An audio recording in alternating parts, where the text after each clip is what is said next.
Hello, welcome back to the top 10 albums of September 2024.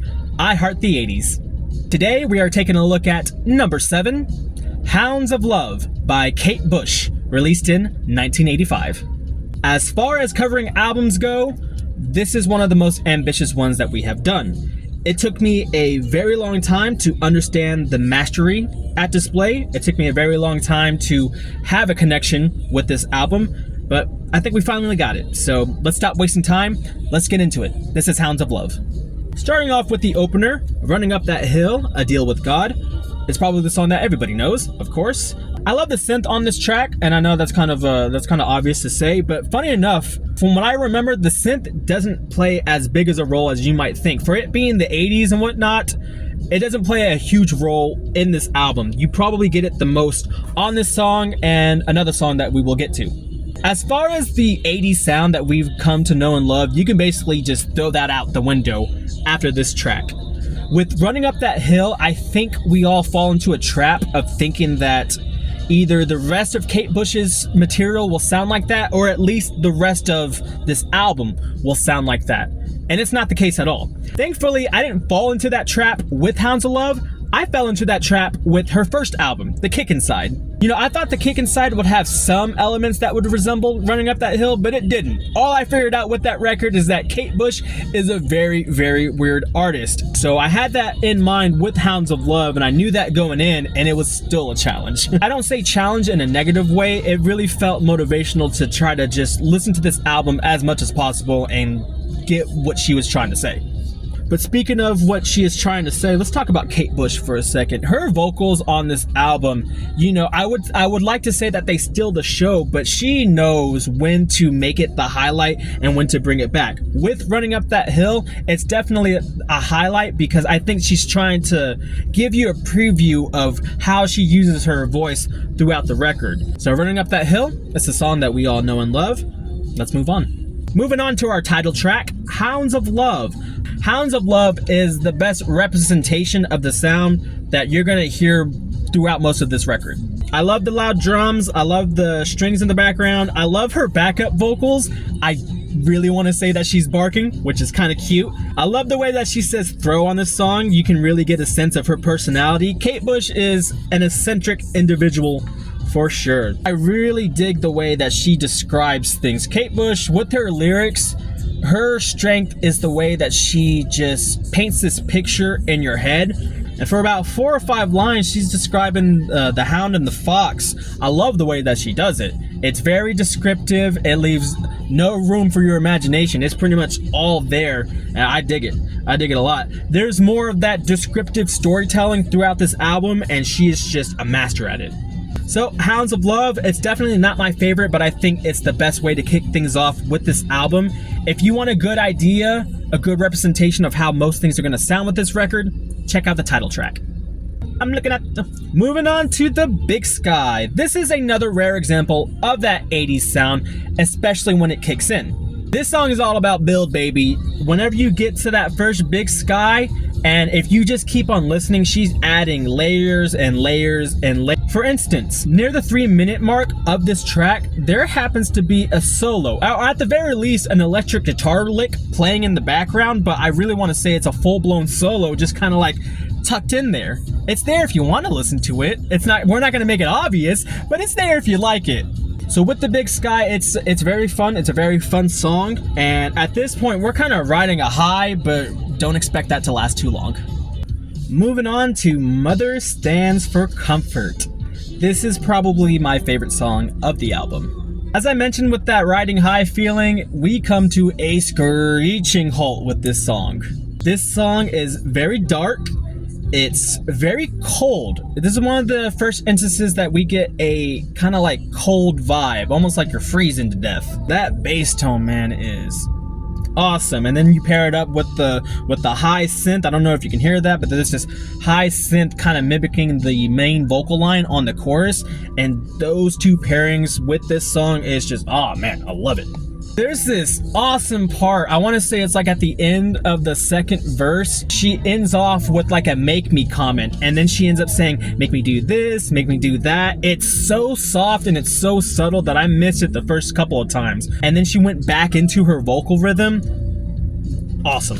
Mother stands for comfort. It's a dark song. It's borderline depressing, and I think that's why I love it so much. Moving on, we got Cloud Bursting. Cloud Bursting is the best track whenever we look at the string work. The strings take us through the entire song. Once you add that steady tempo, this song just has such an optimistic feel. Especially paired up with Kate's vocals, something good is gonna happen. You really feel this kind of, I almost said whimsical, it's not a whimsical vibe, but you get this good feeling inside. The only problem is the lyrics don't really reflect that. It sounds like she's getting ripped away from her father, almost like a deported situation. It almost sounds like she's saying something good is gonna happen in a losing hope kind of way. Not keeping hope, but just something good has gotta happen, right? I've been there before. And with Cloud Bursting, that is technically the end of Hounds of Love. And Dream a Sheep is technically where the 9th wave starts. I do want to mention it though, because that is where the dialogue starts to take precedence. What do I mean by dialogue? There are little dialogue sound bites that are inserted all over this record. It's kind of apparent in early on, like I think there's a little dialogue section at the start of Hounds of Love. And once we get to And Dream a Sheep, it reappears and it doesn't really stop until the end of the record. We will get to what I'm talking about, but before that, we got Under Ice. Under Ice is definitely a favorite of mine, no shot, considering it's definitely one of the other darker songs on the record.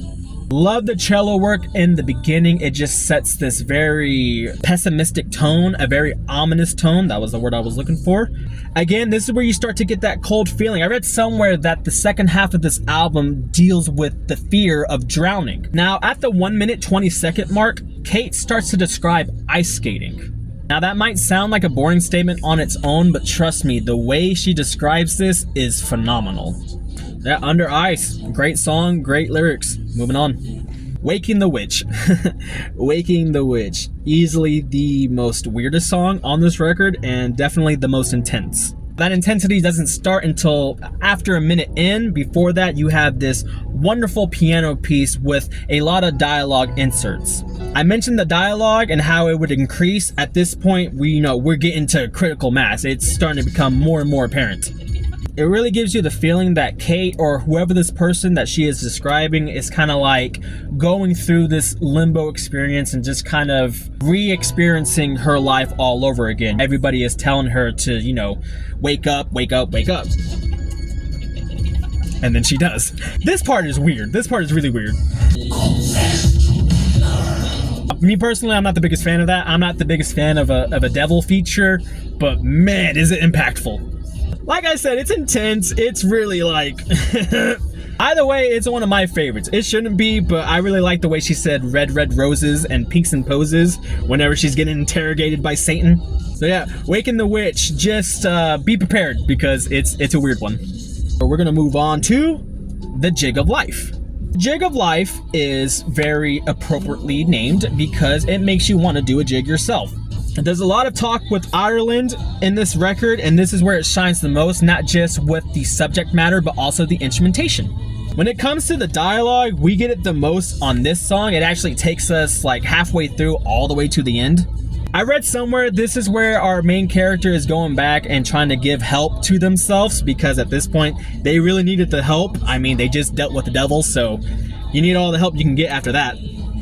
This is the most interesting song on this record because it sounds nothing like anything else. At least whenever you get to that weird part, you still had some precedence to the weirdness, With Jig of Life, besides some talk about Ireland, you're not getting a whole lot of this sound preview at the start of the record.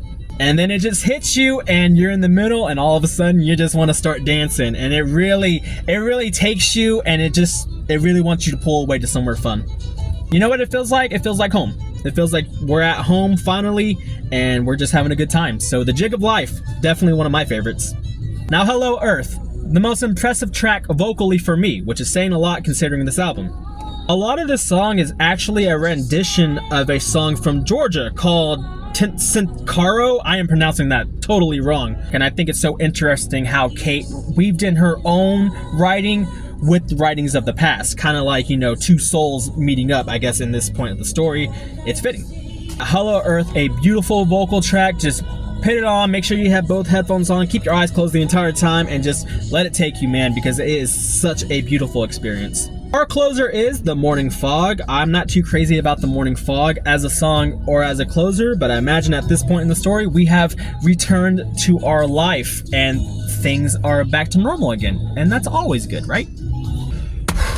And that was Hounds of Love by Kate Bush. This album is full of talent, and the best part is it's not obvious. There are still some parts that will be rewarding if you just dig in just a little bit. Do you have those obvious moments where the song, you know, takes you from the reins and just really takes you on a journey? Of course, but there are still moments in that journey that you can just kind of peek through and find just more incredible things. The instrumentation on this record is loaded. You have a lot of instruments. You have a string ensemble, you have a choir, you have a lot of traditional Irish instruments. Objectively speaking, one of the greatest albums I've ever heard in my life. And if these lists were going by objectivity, this would easily be number one, hands down, no question about it. That's exactly why it finds itself at number 7 on this list, is because I don't do these lists objectively. This is all subjectively, baby. I always rank these albums by how much I enjoy them and how much I feel a personal connection with them. And with this album, with Hounds of Love, for the longest time, I felt zero connection with this album.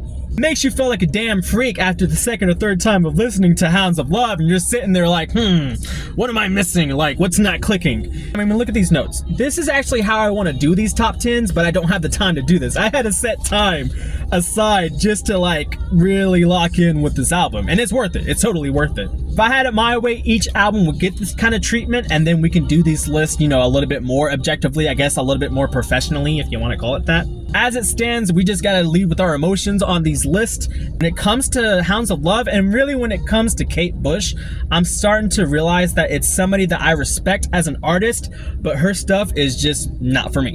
And that's okay. Any diehard Kate Bush fans, please reach out to me. I want to see how you interpreted this album. I want to see how you experienced this record. Hell, not even with this record, just what do you like the most about Kate Bush, and like, what is it about Kate Bush that just keeps you coming back to her, that keeps you listening? Hounds of Love, would you place it higher? Would you place it lower? Would you take it off the list entirely? Please let me know. We will be back tomorrow with our number 6 pick to round out this week. Until then, stay tuned.